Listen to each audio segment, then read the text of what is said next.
Until recently, workers at this factory near Taipei built boats for leisure cruises and fishing.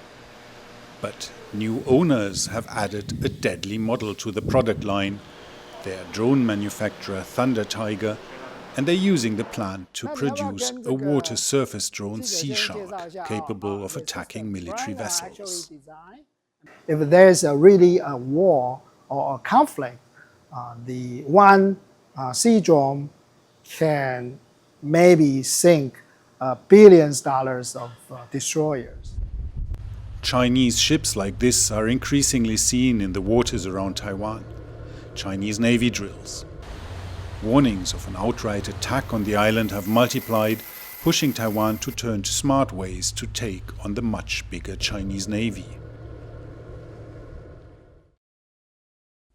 They're looking to learn from others, like the Ukrainians who published this footage of an attack on a Russian warship.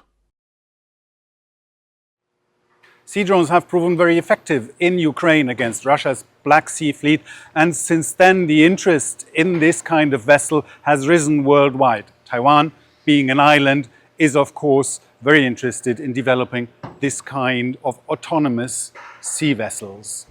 Open sea tests with the Sea Shark have gone well, say developers. They worked with Taiwan's top military research institute. The drones are kitted out with cameras and various communication systems to prevent jamming.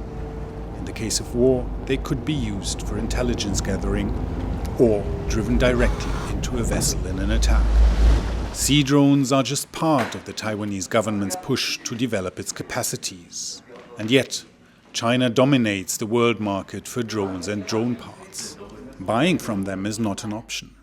And ultimately, Taiwan may need to go a step further, says Kathy Fang from DSET, a government-funded think tank. If in the wartime, like Taiwan is an island, so we can rely on others. Like if we are blockade or quarantine, we need our own supply chain in Taiwan.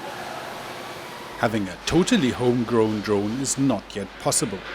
But while imports from friendly countries remain permitted, the Taiwanese military requires its contractors to have a strict China-free policy. That's a challenge in the beginning 2 years ago, but after we managed to design and to get help from Taiwanese company or from a company in Europe and United States, we are able now to have 100% freedom of China parts, but with a little bit more expensive. At the moment, workers at the factory are still making some small boats for civilians. But the focus for the future is clear. Sue hopes one day they could produce a sea drone a day.